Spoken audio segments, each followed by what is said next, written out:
Good morning, everyone. There is so much that I want to say this morning. And you know what? Let's just start out with the family pledge.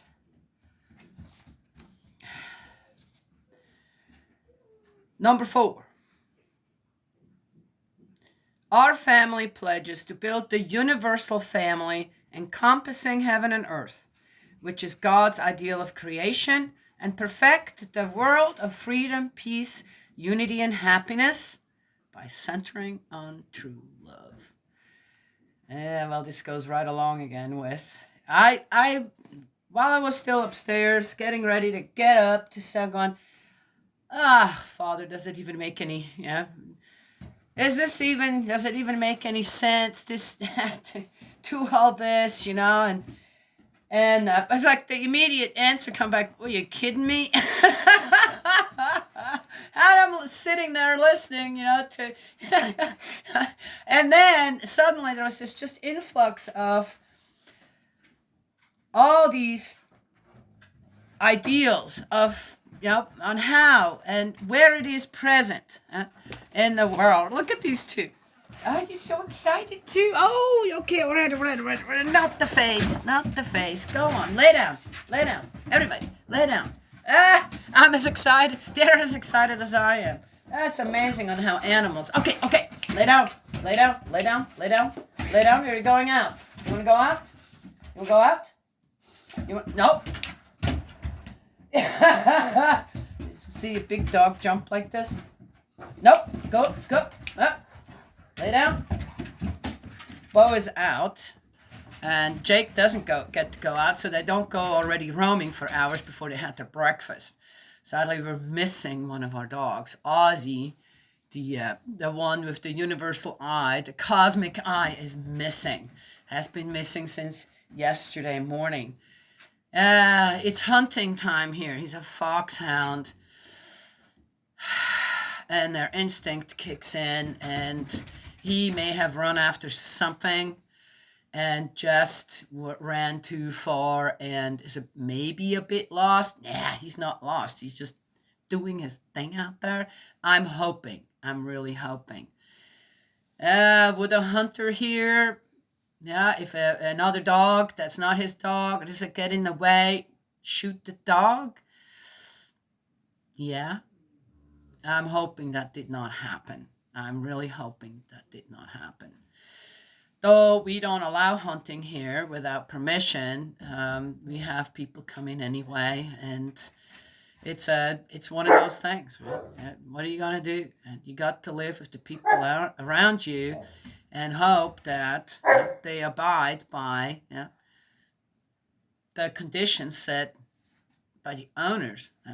Okay, it's what it is. So I'm still hoping that he's just, as I said, doing the hound thing, and we'll be back today.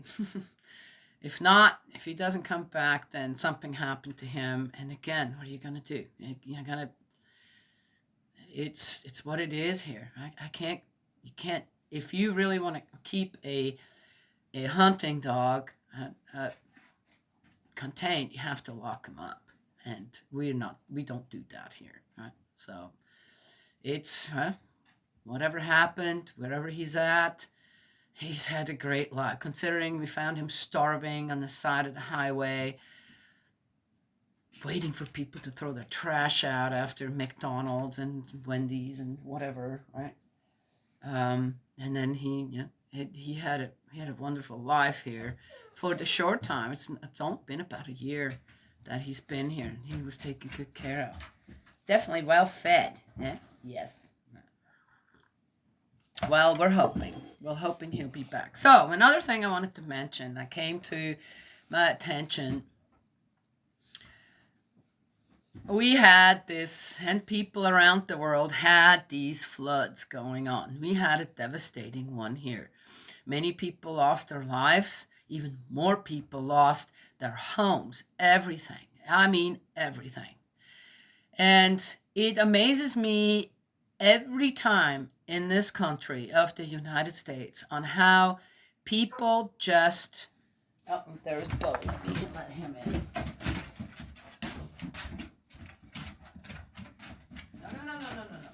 coming in.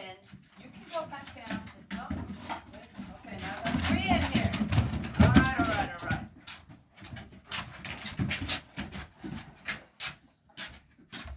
It amazes me every time on how the people, the common people, pull together and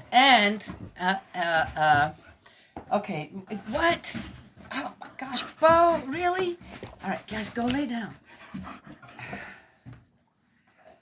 You know, they're all so hyper this morning. It's all like I think they know that one of theirs is missing somehow. It's like, what happened to him? Did you do something? Well, we're really good. Look at this. I'm beleaguered by dogs. Go lay down. Go lay down. Lay down. Lay down. Now. Lay down. You too. Lay down. Lay down.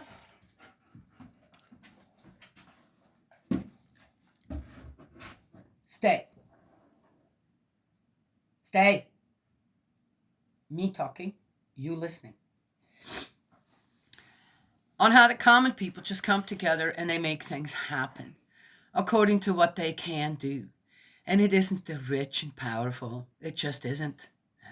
It's always the ones that already have little, yet they are able to still give.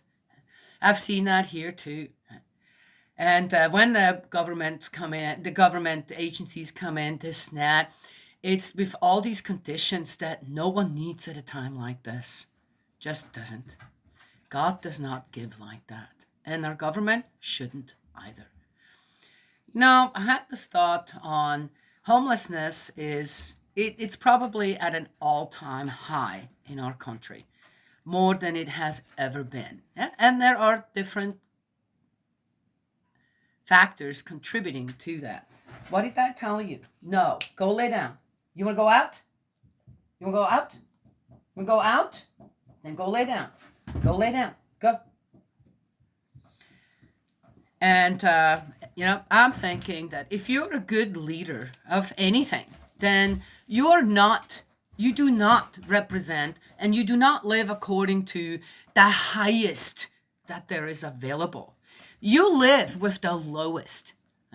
Yeah, so I believe our president should be living in a tent right now. Among all the ones that have suffered so much in this country over the last so many years, right, where they lost their homes due to, no matter what. Because, you know what? The thing is, we still have so many rich people in this country. Why are they still rich? With other people becoming so poor. Oh, not because they're lazy, this and that. It's just because, right, the way they've been living was already very restricted, very on the frugal side, this and that. Right? So again, yeah, all right. When I see on how much money is out there and where it is spent instead of, it's amazing to me. It's amazing to me on how leadership in just about every country, right, is living completely on the opposite side of where they should be living. Right? I said, if you truly care about your people, you want to lead a people and not just be the power-hungry, greedy, make as much money as you can off the people kind of person and then make it look like you're a leader of the country, then you live with the poorest among your own people. That's what you do. Oh, well, what about me? This place has been a home to many people. When we built this place, it was built for God, for His ideal, for His desires. And God's desire is always to take care of as many people as one can, right? And realize you're not alone. I'm here for you. And we've taken in a lot of people here, a lot. And on top of that, I do live with a couple of people. Well, some people say, why? Why would you do that? I've taken in many other people. Why? Why would you do that? Because that's what God sent my way, right? And that's how I took care of it. For some of them, This was an amazing healing place, got them back on their feet, this and that. For others, they just abused it. Well, that's how it is too. But you've got to take the bad with the good, so you don't miss the good. Yeah. In any case, so, and there may be more. And I've always had, in a way, then the help that I needed, as well. It wasn't just a one-sided, it was always a give and take. Well, in any case, so there it is, right? This place, very open to people, very much so, open to people, right? Yes? I had a great experience yesterday where I had a friend here who comes regularly, helps out a lot. He's in his 70s, and because he says he was cleaning up the dogs like to make kindling out of, really small kindling. So it's just about every day you have to, sweep in here. And he started checking things out, and he still got the broom, and my sister says, hey, I'll do that. You don't need to do that. And he says, no, I want to. And then he suddenly says, I've come to realize that, though I believed that there was something like a God or something, I didn't believe in the afterlife. I didn't think that there's nothing afterwards, this, that. And he says, I come to change my mind. And we started talking about things. And I'm just sitting here, and it was like this, oh my gosh, this is wonderful. It's wonderful. Without having to let someone continuously, or almost, as I said, never coerce anyone or judge anyone or persecute anyone into believing what you believe. You're that surrounding that shows on how blessed you are yourself when you have that belief in our heavenly parent, the spirit world. So we talked for quite some time about things, and I let him basically give me his take on it, and kind of responded to that, because that's a new area for him. He's exploring that. So I'm not going to go and overpower him with, and then there's this, that would be counterproductive, wouldn't it? So I'm just there listening. I'm just so happy in my heart going, hey, look. Hey, Father, look. Another child of yours is finding back to you. How wonderful is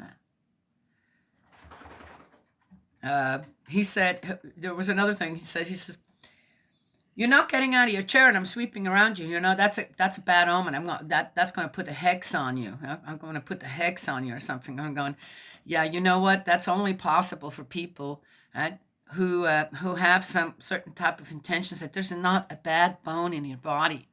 So even if you believe in that, you're not capable of putting a hex on anyone.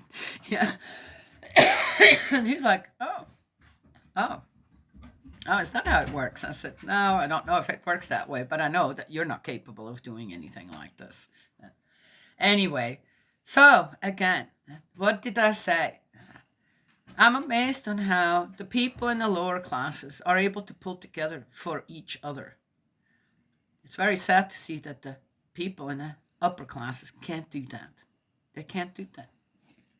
They're too greedy. They're too power hungry, and anything that they do has to have some kind of a gold star attached to it, a medal or something that then they can parade for whatever agenda they got. Yes? What kind of sad, isn't it? Yeah. Well, anywho, so there is that. There's one more thing that I wanted to mention on that. Oh, yeah, got another phone call where children who parent one, maybe both, I don't know, are in prison, and they're making a Christmas drive, so these children can have Christmas presents, this, that, and I'm going, most of these children have other family. Yes? So they got one in prison. Okay. How many? There's very few children out there who then have nobody. All right? So now, because these children, again, oh, you have a daddy or a mommy in prison, so we're going to make your life better. Okay. By be asking everyone, to donate. Oh, it wasn't just 10, $15. They wanted $75 to $100. I said, yeah, I wish I had that. Probably would be giving it somewhere else. And here's my immediate, I asked, so are you a nonprofit? Yes. I said, are you paid for making these phone calls? Yes. Oh, you are? Okay. Why? Why? This is a short time during the week where, go and lay down. Go. No, go lay down. I'm sick of you doing this. Right? Where it's a short time in the year, right? And what? They can't do this voluntarily? How much money are they making? So I went again and checked it out. I said, do you have a website? Oh, yeah, they got it. They got like a 4-star something. I'm going, how did they get that? Considering, I said, they're not volunteers. They're all paid employees. And I went and checked, and they have so and so many employees, of which quite a few, couple hundred or something. And there is one that makes over $200,000 a year. No, that one. So that's the CEO. And then there is a good portion of it that makes between $100,000 and $200,000 a year. Okay, that's not a nonprofit to me. Okay. No. And then the main majority makes between $60,000 and $100,000 a year. Okay, I'm sorry. Where is that money going? That people are donating out there for children whose parents are in prison? Yeah. Again, what did I say before? Somebody found another loophole somewhere to make money, and that's exactly what they're doing. Come on.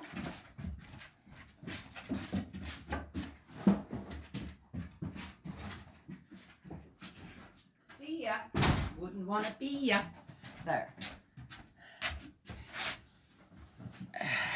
That's what we do. Now you need to go lay down, or you're going out too. Go lay down.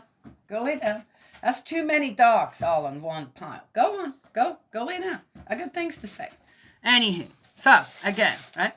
Yeah, I'm just saying. Beware where you donate. Again, most likely there's a family right in your county or in your city or something that you know, right? And you could just be a secret Santa. Right? I know they're struggling because, right? And so you could even go around the block and say, hey, we got a couple of families here really struggling. How about? And then make the toys or whatever, make them.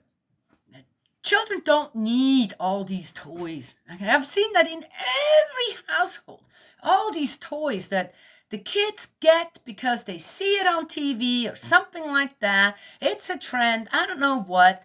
And it's just like, I mean, they like them while they're getting them. Oh, yeah. And a week later, 2 weeks later, they're already laying around somewhere and don't get touched for I don't know how long. I tell you what, anything wooden is great because children get to feel part of nature in a wooden toy.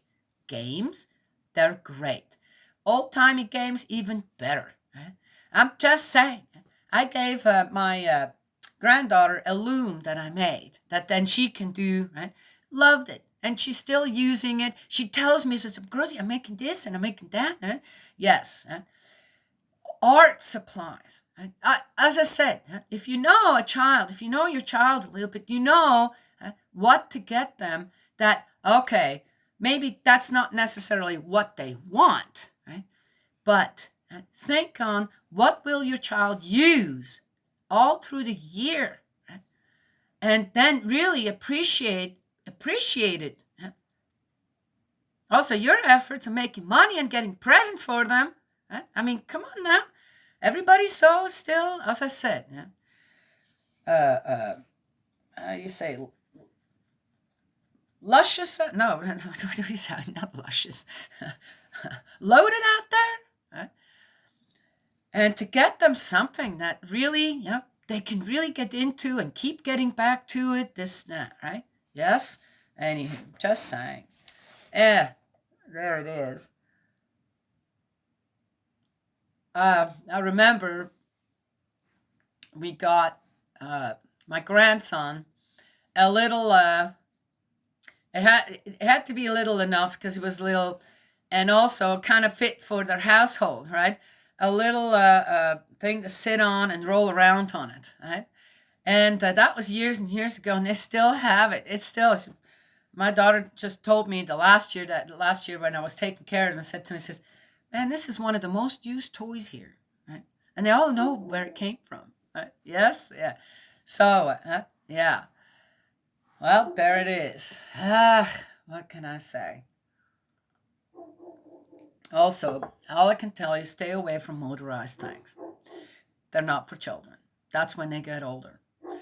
Because, again, when they're motorized and they're a certain age, there always has to be a parent with them.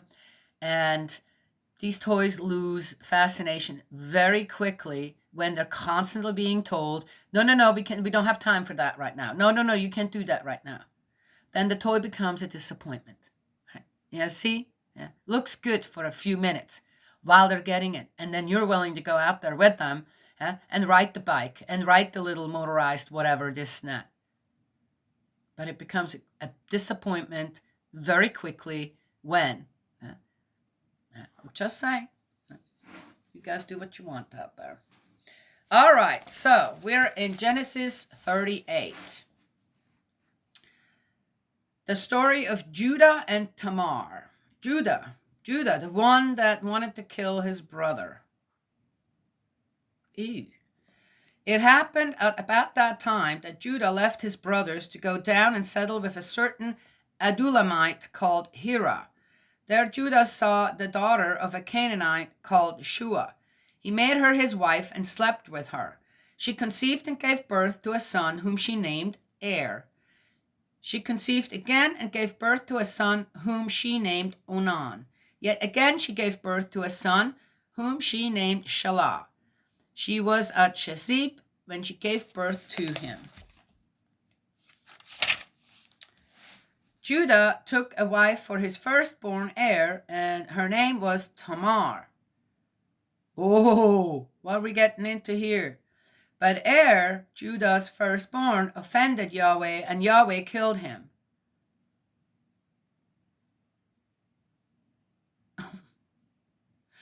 Oh, well, that's a good way to just, okay, well, he died. He died of something, and of course it was God's fault.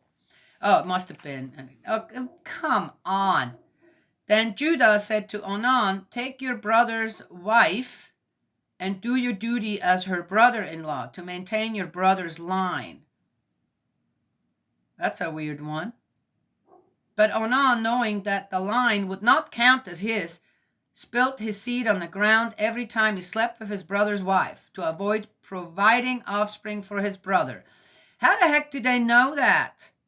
They know that? Somebody was in there in the tent so they could record what was going on? They don't know that. Well, that's this is like really intimate stuff, right? Who made this up? I wonder. Well, they have to have an excuse for what comes next. No doubt. What he did was offensive to Yahweh, who killed him too. Oh, okay. Then Judah said to his daughter-in-law Tamar, go home as a widow to your father until my son Shelah grows up. For he was thinking he must not die like his brothers. So Tamar went home to her father. Oh, I'm sure by now Tamar was like this bad omen. Oh, dear me. Oh, my gosh. Ugh. Superstition. Stevie Wonder song. Superstition and the way. A long time passed, and then Shua's daughter, the wife of Judah, died. After Judah had been comforted, he went up to Timnah for the shearing of his sheep, he and his friend Hira, the Adulamite. When Tamar was told, look, your father-in-law is going up to Timnah for the shearing of his sheep, she changed out of her widow's clothes, wrapped the veil around her to disguise herself, and sat down at the entrance to Enaim, which is on the way to Timnah. For she saw that although Shelah was grown up, she had not been given to him as his wife. Judah, seeing her, took her for a prostitute, since her face was veiled. Whoa, prostitutes are already well known there? Well, I always say if men didn't want it, it wouldn't exist. Going up to her on the road, he said, "Here, let me sleep with you." Oh, okay, he wasn't, okay. Well, alrighty then. How many wives did he himself have?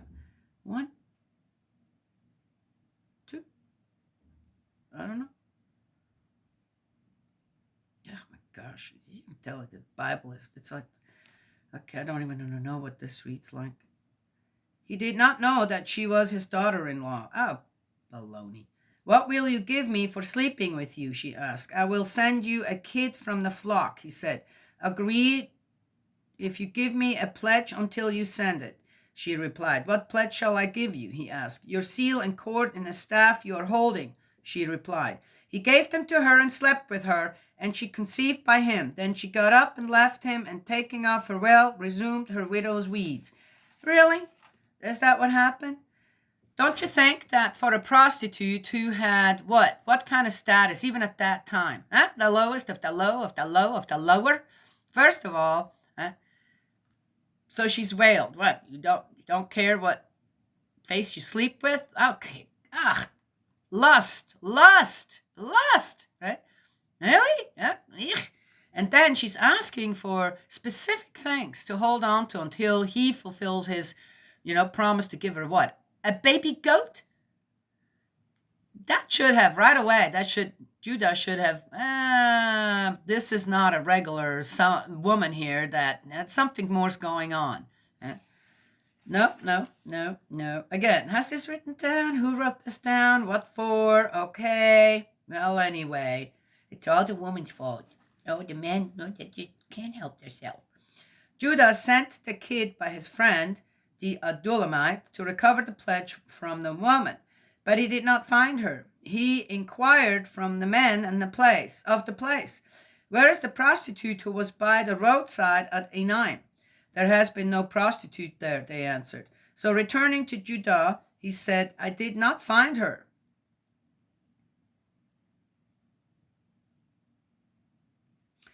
What is more, the men of the place told me there had been no prostitute there. "Let her keep the things," Judah said, "or we shall become a laughing stock." Oh, so it needs to be hidden, what he did. Ooh, okay, so he knew he wasn't doing something right. Oh, but it's always Yahweh who kills his sons. Oh, right. So, wow. I'm not sure if you guys are getting this, but I find often that in the name of God, in the name of Yahweh, in the name of our Heavenly Father, in the name of our Heavenly Parent, right? People do all kinds of things. All kinds of things. Excuse it, right? This, that, yeah, right? Very sad, isn't it? Again, we have freedom of will and freedom of choice. God will not interfere. So you get to accuse him and do whatever you want, right? And use the excuses that you need so that it looks still right. Yet, they say, "Oh, no, don't, let's not, because we're going to become the laughing stock." Why? Oh, that's what it is. "At least I sent her this kid, even though you did not find her." Oh, yeah. About 3 months later, Judah was told, "Your daughter-in-law has played the harlot. Furthermore, she is pregnant as a result of her misconduct." Okay. "Bring her out," Judah ordered, "and let her be burnt alive." But as she was being let off, she sent word to her father-in-law, "It was the owner of these who made me pregnant." "Please verify," she said, "whose seal and cord and staff these are." Oh, Judah recognized them and said, "She was right and I was wrong. Since I did not give her to my son Shelah, he had no further intercourse with her." Not a dumb lady, is she? But in a way, I'm not I don't understand why Tamar is acting the way she is. Well, first of all, it's probably smart some. So I've lain with 2 of your sons, this, that, and then you send me away, right?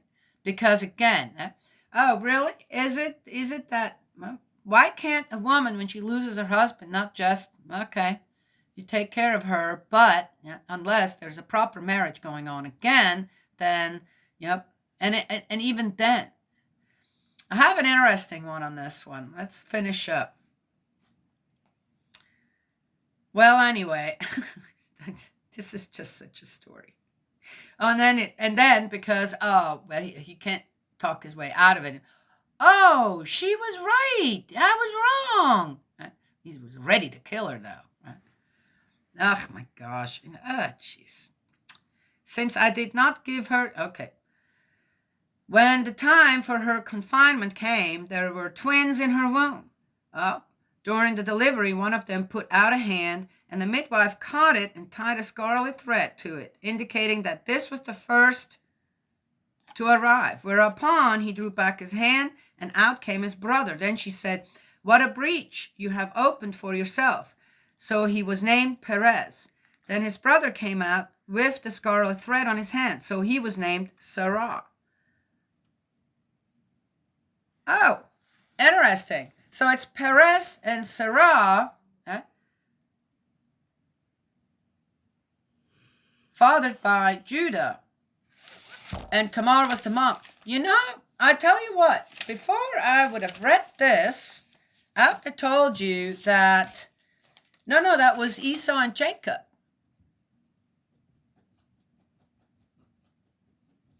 But it's not. Again, it's interesting. It's good to read this again.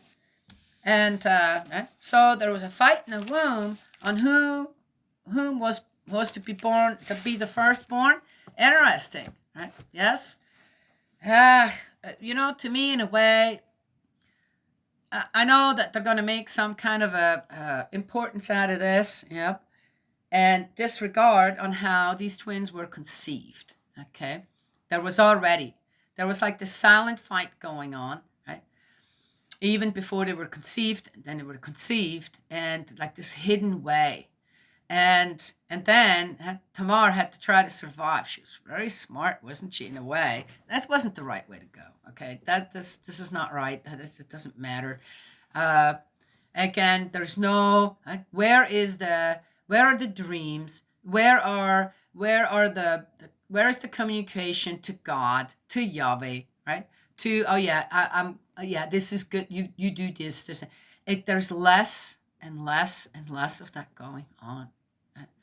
It's almost as if the people have become so selfish already, so self-absorbed, in the way that they want to do things, that where are the altars built anymore? There used to be an altar was built here, one was built here to honor a place, right? To make it God's place, right? God was fighting for the whole world at that time. Satan had just taken over everything. He really did. Right? And Noah's flood kind of lets us know that. There wasn't a place in the world anymore where God really could say, I created all this. This is supposed to be mine. It's supposed to be something I'm enjoying as the ultimate parent in heaven.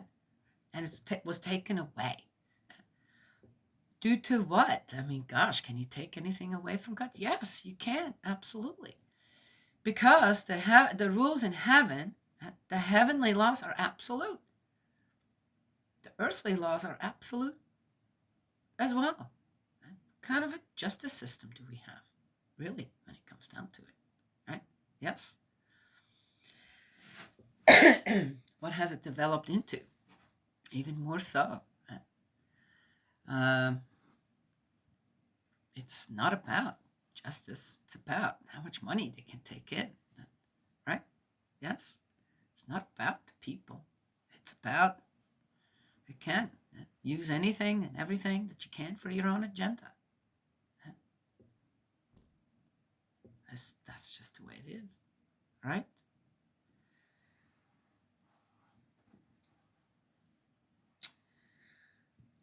Yeah. So, Sarah and Perez fought in the womb. who was going to be firstborn. I guess we'll find out why that was necessary. Huh? Yes, what do you think, Bo? Yeah. We're worrying about Ozzy, one of our dogs today. Hopefully he'll come back. I hope he comes back. It'd be sad to not have Ozzy anymore. Yeah. But that's when you live out in the wild like this. As I said, unless I want to lock him up. Right? But then what kind of a life would he have? Right? Anywho. So there it is.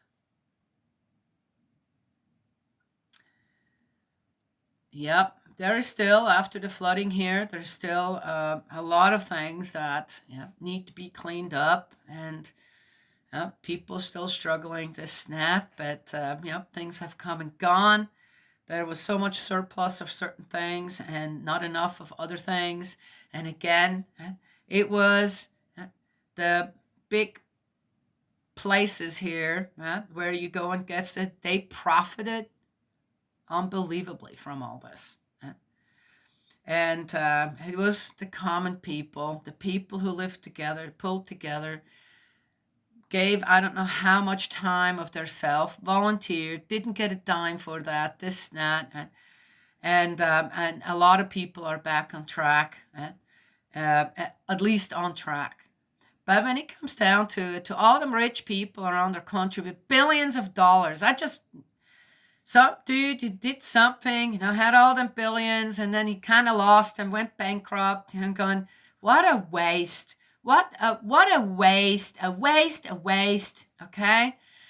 And organizations he helped out, this and that, I'm going, ugh, whatever, yeah. If you have people living in tents in your city, you should be ashamed of yourself. Done, okay? There's enough rich people around this country, huh? If even just they give a quarter of what they have, people could get back on track after a disaster, after this or that. Huh? They could. You give half, oh my gosh, then actually you give 3/4 of it and still have more than you can ever spend during your lifetime. Oh my gosh. Oh, but don't give me the buts, okay? If common people can give just about everything to help someone else out, then rich people who own millions and millions and billions of dollars, you can't do that? Huh? Okay. Whatever. Have a nice life in Spirit World. You'll have all your money there too. Okay. Just saying. That's not. As a human being, you don't live in this world to acquire I don't know how much. Yeah, it's fine if you got more than others, this, that. I don't care about that. But when there is something going on in the country, where people suffer, well, that was a natural disaster. What are you going to do? Then you just give. You give as much as you can. You make sure, and then you inform yourself what is really needed. What we needed here more than anything else was homes brought in. More crews that help with electric and water and I don't know what. We needed big machinery to clean up the mess, this, that. But it wasn't here. That wasn't here. That's what was needed. But that costs a lot of money. We couldn't give our trailer away. We have one that would have made a new home for someone, at least for a while. It's not very big. Couldn't get moved because people around here were doing that, wanted between $5,000 and $7,000 to move it a few miles. Yeah, as I said, then we have those here as well. Okay? Yeah. Just saying. It amazes me. Okay. Yeah, whatever. So there it is. Yeah. Anywho. Yeah. You're the leader of a big old country. You live in the White House. You live in a villa. You got your vacation spots. You got your own jet, one or two, right? And I don't know, all paid by the people, and you have people living in a tent.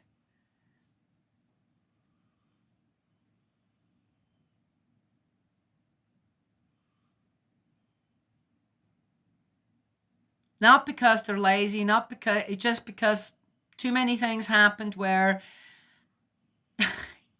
it just went downhill. Couldn't sustain. And again, why? Again, yes? I wonder if any politician out there, any one of them billionaires and millionaires out there during COVID time has lost their job due to mandates or closures of places. Have they lost a dime from the people? Has the president still gets what, $400,000 a year or something for whatever job he does? Has he said, hey, you know what? I'm going to cut my salary. I don't need it. I already got a lot of money. That needs to go to people who, right, can't pay the mortgage right now. Can't do it. Yeah? No? You're still getting your $400,000? How about the politicians? How much money are you getting? Did you lose any money at all during that time? Did you?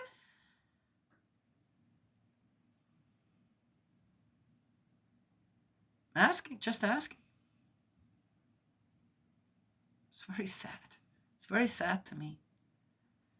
All of them, not just talking Democrats, Republicans, independents, all of them.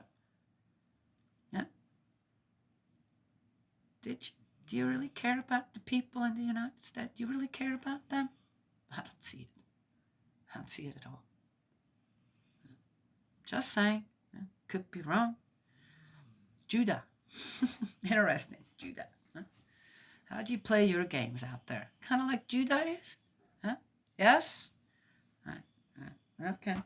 Oh, no, you were right. Yeah, and I was wrong. But you're not going to change a darn thing, are you? Yeah. Okay. Well, I had my say. I got up this morning and I felt really, I had the sudden whoosh of energy coming towards me. It made me really sad. In particular for one woman in this world. That's true mother who's trying so hard. Right? And you'd be amazed. Again, people said, well, she's rich. Okay, let me tell you something. When you go and look up what the net worth of her husband was when he was alive, it was in the billions. Now, if you go and look up what her net worth is now, it's just in the millions, okay? And she does a lot of good things with it. You'll be amazed. People don't see that, though. You have to go and read up on it. And so how do you get from billions to millions? Because you give a lot away. Because you try to help out in a lot of places. Try to establish communication between people. Under what? The umbrella of God. The umbrella of our Heavenly Parent. She's an exemplary woman. She's doing amazing things out there. Right? Yeah. Anywho. Okay. Well, there you go. I'm sure people have something to say about that. But again, go and check. Go check how much she does. And the work.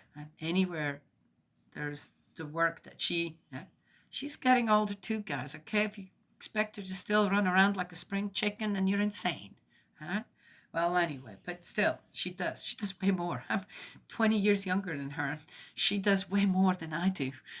Still, I'm amazed over people who are that much older than me and still do all this stuff out there. Right? Well, maybe I'm in the condition that I'm in so that I can do this. Right? You never know. God puts us in different places to do different things. There it is. Oh, could be Ozzy coming home. I wish. All right. Well, I got to go feed the dogs. God's love and blessings always. May He protect you. And I will talk to you all another time.